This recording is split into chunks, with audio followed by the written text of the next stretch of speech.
Kalian pernah nggak dipukul sama mamanya teman kalian gara-gara dituduh ngumpetin anaknya di rumah kalian? Nah, aku pernah mengalami itu sekali. Nggak ada hujan, nggak ada badai, tiba-tiba mamanya teman aku ini datang ke rumah dan langsung mukul aku. Nah, ceritanya sebelum kejadian itu pagi-pagi sekitar jam 10 teman aku datang ke rumah. Dia numpang mandi di rumah aku. Setelah mandi itu dia langsung tidur di kamar. Bahkan saat itu dia minjam baju aku juga. Nah, karena aku penasaran dia habis dari mana sampai harus numpang mandi di rumah aku, akhirnya aku tanya ke dia dan dia bilang kalau dia baru aja pulang dari rumah saudaranya. Karena aku nggak mau terlalu kepo, akhirnya aku nggak banyak nanya. Sekitar jam 4 sore teman aku itu masih belum pulang. Tiba-tiba ada yang nyelonong masuk ke rumah, dan yang masuk itu ternyata mamanya teman aku tadi. Pas dia ngelihat aku, dia langsung ngedorong badan aku sampai akhirnya aku jatuh dan dia nanya di mana anaknya. Karena masih kebingungan dan kesakitan, akhirnya aku cuma bengong dan mamanya itu langsung masuk ke kamar aku dan nemui anaknya di dalam. Di situ dia langsung ngejambak anaknya. Masih belum puas nyalahin aku, dia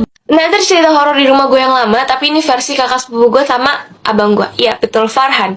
Ini sebenarnya kalau kakak sepupu gue percaya-percaya aja karena ada buktinya. Tapi kalau Farhan kayak, masa sih? Ada kali ini biar bikin gue takut. Karena kayak orang kayak dia gak bisa percaya. Tapi udah dengerin aja. Kita mulai dari cerita kakak sepupu gue. Jadi waktu itu rumah gue tuh lagi mampet WC-nya. Mau dibenerin belum bisa. Hari itu juga tuh belum bisa. Jadi mau gak mau kita kudu berak, kudu kencing kan, kudu ngapa-ngapain ke kamar mandi. Jadi di depan rumah gue ada rumah kosong. Si yang punya rumah ini meminjamkan rumahnya untuk dipakai. Bukan rumahnya, kamar mandi rumahnya untuk kita pakai. Masalahnya nih rumah udah belasan tahun kagak ditempatin. Kayak udah puluhan tahun juga sih.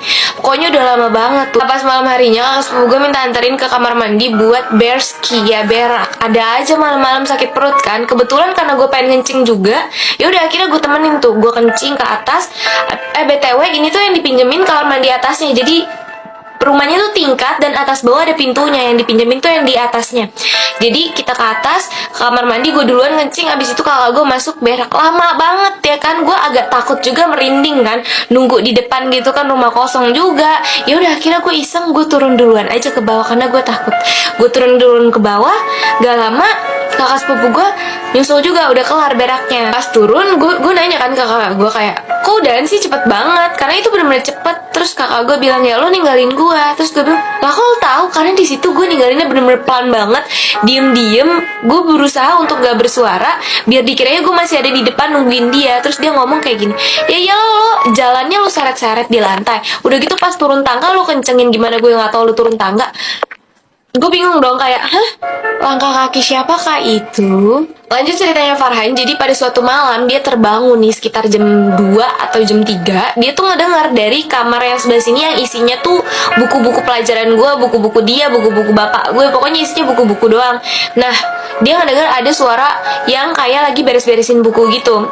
Tapi karena dia ngantuk, yaudah dia tidur lagi. Nah, besokannya pas kita lagi pada di ruang tamu nih nge-chill bareng sambil ngerokok. Nggak dong, mbak gue nggak ngerokok, tapi minum air putih. Dia nanya, itu semalam aku ngedengar deh ada suara yang lagi beres-beres buku dari kamar. Terus habis itu mak gue bilang, bapak kali gitu kan.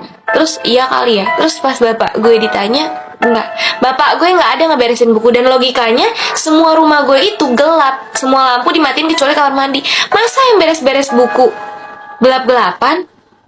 Terus bapak gue juga bilang kan bukan dia. Jadi siapa yang beres-beres buku? dikejar-kejar sama tukang bakso gara-gara nggak mau bayar. Sumpah kalau ingat cerita ini pengen banget rasanya ngilang dari bumi. Kejadiannya itu dulu waktu aku masih SMP dan aku punya adik masih kecil. Dia tuh punya kebiasaan manggil-manggil tukang jualan yang lewat dari jalan depan rumah. Selama ini masih aman-aman aja karena ada orang tua aku di rumah. Saking kebiasaannya ini manggil orang yang lewat buat jualan, pernahlah suatu saat orang tua aku lagi nggak di rumah dan cuma aku sama adikku aja. Lagi asik nonton TV, tiba-tiba pintu rumah aku digedor-gedor dan kaget banget ternyata yang ngedor pintu aku itu tukang bakso. Dan di belakangnya si tukang bakso ini ada adik aku yang lagi duduk sambil nyeruput baksonya. Di situ aku langsung paham kalau adik aku ini yang manggil si tukang bakso dan beli bakso padahal dia nggak punya duit. Itu udah kebiasaan dia banget dan dia sering banget dimarahi sama orang tua aku. Dan biasanya kalau orang tua aku lagi di rumah, mereka yang bakalan langsung bayar. Tapi masalahnya kali ini orang tua aku saat itu lagi pergi kondangan dan aku nggak megang uang sama sekali. Nah tadinya si tukang baksonya ini nagihnya ke adik aku, tapi karena dia nggak ngerti soal bayar, akhirnya si tukang bakso ini langsung nyari orang orang dewasa yang ada di rumah itu. Saat itu hari Minggu dan aku ingat banget kalau hari Minggu itu aku nggak dapat uang jajan. Jadi posisinya saat itu aku juga nggak megang uang sama sekali. Harga bakso saat itu masih 7 ribuan. Tapi sebenarnya uang jajan aku juga belum cukup. Kalaupun ada, biasanya itu waktu aku masih SMP, uang jajan aku itu cuma 5 ribu per hari. Akhirnya aku minta tolong lah ke tukang baksonya supaya bayarnya itu besok aja kalau misalnya dia lewat lagi. Tapi dia langsung nolak, nggak mau karena katanya besok dia nggak bakalan lewat sini lagi. Aku langsung panik banget dan minta si tukang baksonya tunggu bentar biar aku nyari uang di kamar mamaku. Aku udah capek bongkar semua rumah, nggak ada uang 1000 perak pun. Si tukang baksonya ini udah marah-marah.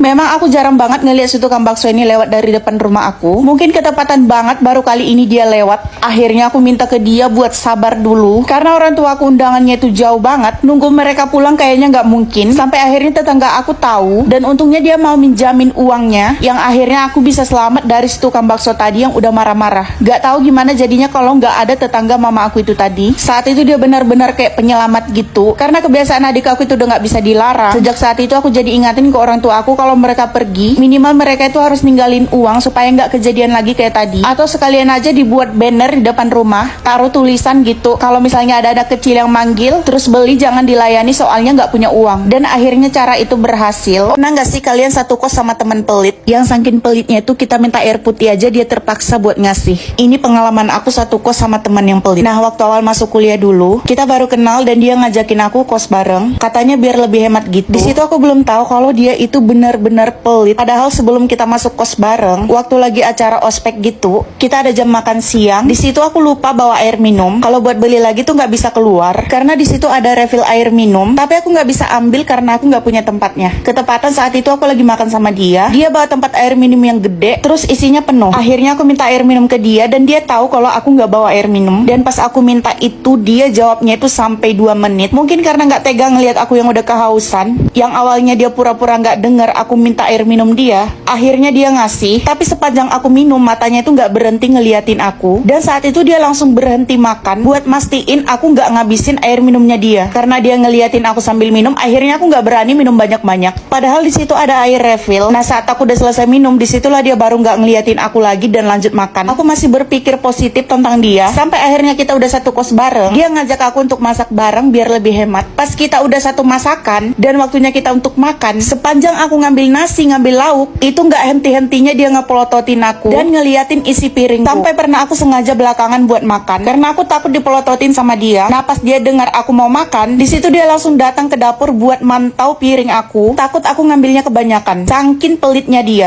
Ini lu pernah nggak kena razia di sekolah? Gue pernah cerita di akun kedua gue kalau gue pernah kena razia rok. Jadi rok di sekolah gue tuh diharuskan menggunakan rok span untuk cewek-ceweknya, sedangkan gue tuh nggak suka dan gue tuh pakainya rok rempel. Akhirnya digunting lah rok gue. Dan itu sih gue nggak pernah ya kena razia yang bener-bener kayak lagi razia terus gue kena gitu, nggak pernah. Cuma gue tuh sering banget ditegur sama guru kemahasiswaan gue terkait dengan lip tint.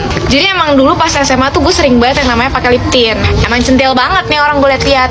Cuma tiap kali gue ditegur gue tuh yang kayak iya bu, ya nggak pakai lagi. Tapi besoknya gue pakai lagi. Kenapa? Karena kayak gue nggak bisa banget keluar rumah ya pada saat itu tuh tidak menggunakan lip tint atau tidak menggunakan produk apapun di bibir gue karena gue bener-bener pucet dan jelek banget kalau gue nggak pakai lip tint. Jadi pernah waktu itu udah pulang sekolah nih, tapi gue lagi nungguin temen gue, dia lagi latihan saman, kita mau main. Jadi kita lagi nunggu di depan lab gitu, lagi tidur-tiduran, lagi ya pokoknya lagi ngaso-ngaso aja gitu. Posisinya gue udah ganti baju, tapi masih pakai rok sekolah, terus udah pakai beginian nih lipstikan. Terus itu pas banget ada guru kemahasiswaan gue lewat. Sebenarnya sih udah nggak kenapa-napa ya, maksudnya kayak kalau gue ketahuan pakai lip tint pun ya udah gitu, orang udah pulang sekolah juga. Cuma pas ketemu tuh gue agak kayak deg-degan. Kenapa? Karena nih guru kemahasiswaan gue bareng sama kepala sekolah. Itu kan gue lagi bertiga sama temen gue. Jadi pas lewat salim terus gue gini nih posisi gue mingkem ya kan. Guru gue sepertinya melihat gue seperti itu, terus dia akhirnya mengajak ngobrol, kalian kok belum pulang? Terus habis itu teman gue nih yang jawab karena gue posisinya masih begitu. Terus temen gue jawab kayak iya lagi nungguin ini bu, lagi saman, kita mau main habis ini. Terus kayak oh ya udah ya. Terus kepala sekolahnya jalan, terus guru gue langsung nyolek gue, udah nggak usah ditutupin bibirnya, ibu juga tahu kali kalau kamu pakai lipstick. Respon gue kayak kan udah pulang bu.